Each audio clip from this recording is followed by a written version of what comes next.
I swear just hearing the acronym VEDIF gives me flashbacks. That acronym is forever tainted. Oh, you thought you were done hearing about VEDIF? Nope. I'm roping you into this as well. It'll live forever in my memories. Unfortunately, VEDIF was definitely a huge undertaking on my part. Willingly making 29 consecutive videos? Yeah, not something I do willy-nilly. I was definitely thinking about it for a while before actually executing it, so let's start at the beginning. This was at the end of 2019. I was binging a lot of Dodie's videos at the time, specifically her famous Vitas, Vedims, and Bedges, and of course, VEDIF. I was still very much obsessed with their secret project of hiding lyrics of a song, and so I thought, why not combine the two? I already hid secrets in my videos and I wanted each daily video to mean something, cause I could easily do a 29-part let's play and call it a video every day, but that doesn't seem very eventful, does it? I wanted each video to be their own entity, but also be linked to each other. I wanted them to have a greater purpose. Yes, very pretentious, but I really wanted to make it a reality.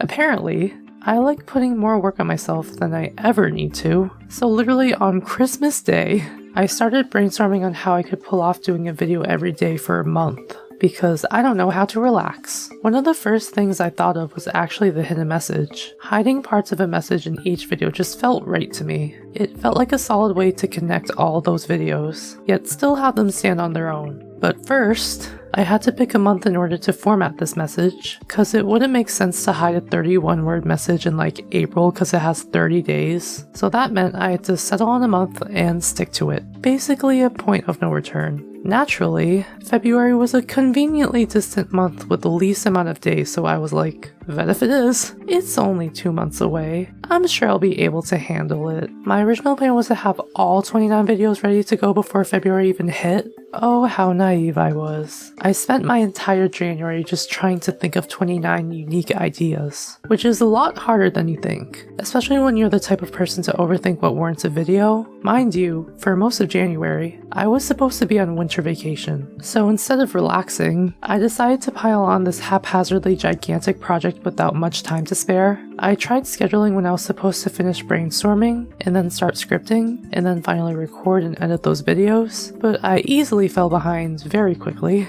I expect no less. Big perceiver energy. Instead, I spent most of January brainstorming and scrambling to write scripts. Yeah, not well planned if I do say so myself. Writing scripts was so difficult because even though they were supposed to be simple ideas, I was still overthinking them as if they were English essays. It was fun trying to blend that one secret word into a coherent sentence, but typing the rest of the script, especially 29 of them, yeah, not particularly fun. So, it's the end of January, vacation's over, I go back to school, and I only have 9 VEDIFs ready. I already hyped VEDIF to be this spectacular event, so I literally couldn't bail now. Could I have finished more if I procrastinated less?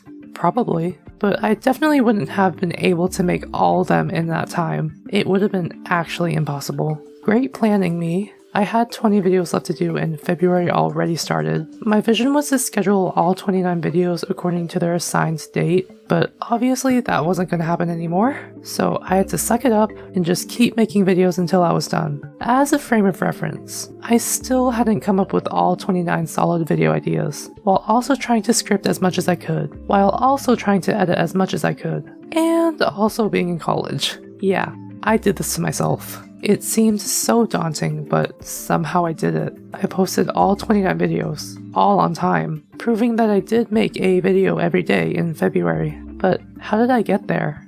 Well, a lot of sacrifices were made.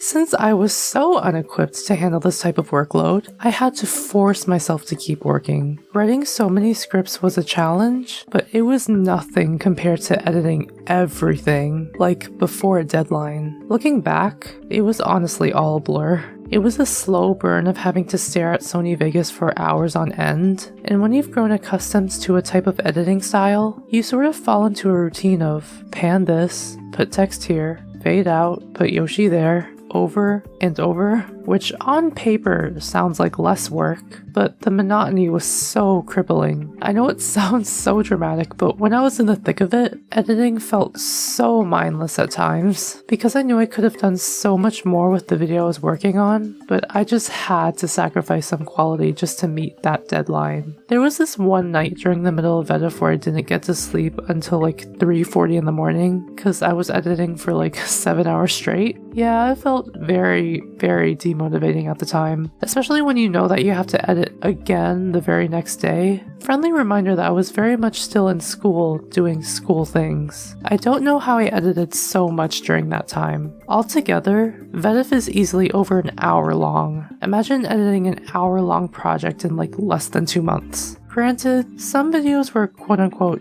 easier to produce, but all of them took so much time, an average of like 5 hours of editing per video. Yes, even the 1-minute videos sometimes took that long. I almost tweeted out saying something like, "Guys, I don't think I can stay consistent anymore. I hope you don't mind me missing a few days," but I saved it as a draft and kept editing. So why did I ever subject myself to do something like this, aka torture myself? Well, like I said in the beginning of VEDIF, I was trying to force myself out of my perfectionist mindset and into consistency. As much as I hated having to meet a strict deadline, I did indeed let go of trying to make everything perfect and just pumped out videos, and I actually did it. If there's anything I can 100% feel accomplished with, it's that I made 29 videos and released each of them all on time. So good job, me. You actually did what you wanted to do. It's kind of a miracle how my videos fell into place despite all my hurdles. If I had to edit a certain video on a different day, I'm pretty sure that video would have been late. Don't get me wrong, I tried to work ahead as much as I could, but I just brought on way too much work for myself. And VEDIF could have easily played out differently and maybe even failed if I wasn't so lucky. Okay, enough complaining about the process. It's done, it's over with. Now let's actually talk about VEDIF itself. Regardless of the quality of the videos, I'm still impressed that I was able to pull off that secret message and not mess anything up. Like, I could have easily repeated a word, placed a word in the wrong video, forgot to hide a number, a whole bunch of things. But I'm really happy that the message came out as intended. Not only was it the main motivator to complete VEDIF, but the message itself was also a motivator to keep toughing it out. Yup, the secret message was also for myself. Kinda cheesy, but it worked. It's so easy to forget why you enjoy what you're doing because you're blinded by numbers and comparisons. I definitely felt that confusion before I did VEDIF.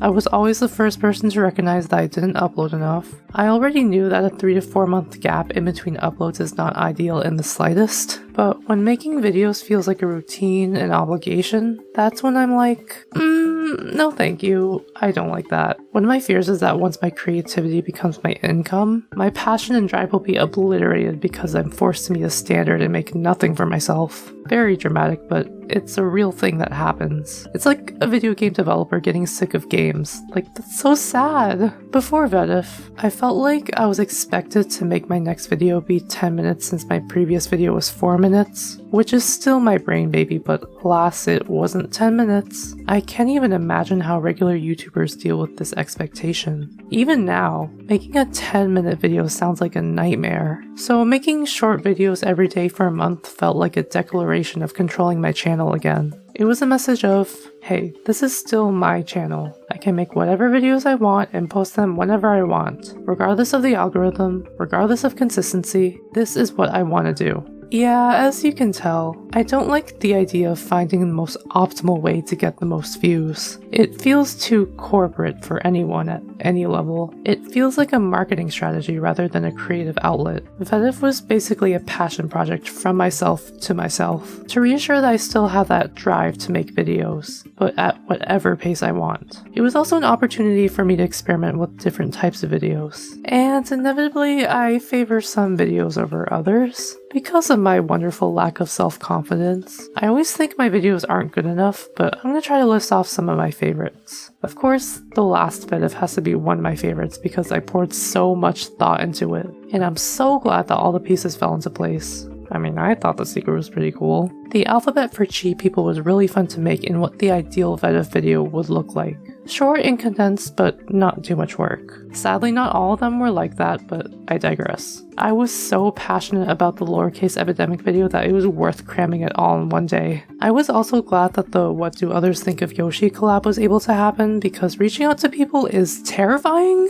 It still is, but I'm thankful that they accepted my offer, or else it would have been one less impressive VEDIF. Now my least favorite VEDIFs, oh boy. Where do I even begin? You can definitely tell which videos were rushed. There were more videos in that vein than I would have liked. We don't talk about VEDIF 3. We don't talk about VEDIF 25. Just so many of them could have been so much more developed. But I didn't have all the time in the world. And they're already out there. I can't change history. And a good chunk of them just felt like I was going through the motions because of how much I produced. I'm really proud of VEDIF as a whole. The individual videos though, it could have been so much more epic. But what's done is done. At least everything fell into place. So, would I do something like VEDIF again? No. At least not for a long while. VEDIF is my brain baby, which also means that it took a lot of my brain cells. The amount of prep I had to do beforehand, yet still had to basically rush it anyway, was very taxing. I would not want to go through that again. I probably could have procrastinated less, but I feel like it would have been the same scenario either way. People who usually do a video every day aren't as extra as I am, so they didn't have to plan quite in advance as I did. If I decide to do VEDIF again, I feel like the novelty from the first VEDIF wouldn't be there, cause first times are always more exciting than the second go around, especially when people expect another secret message, which honestly wouldn't match the caliber of the first one. And I have to think of 29 new ideas, which if you haven't guessed is really difficult to do. And let's be real, not all of them will be good ideas in the slightest. So if I ever decide to do something like VEDIF again, I would need to think way ahead so I wouldn't have to rush the videos. And that seems like way too much effort at this point in time. VEDIF was the perfect opportunity to challenge myself with new ideas, without the expectation of them being full-length videos. It helped me do something different with my channel and figure out the limits of my work ethic. Dare I say, it was kinda life-changing. I feel like a different person compared to before VEDIF, because of the amount of self-imposed work I put on myself. You don't just come out of all that work and just say, anyway. I feel like I've milked VEDIF enough at this point. I just had so much to say about VEDIF because, like I said, the acronym is forever cemented in my brain because of how much I did for it. VEDIF, I'm glad you were able to shine in your entirety, but I would appreciate it if you would just leave my life for like a good year. Anyway, hope you enjoyed listening to my very long ramble, and I'll see you again at some point. Okay, bye.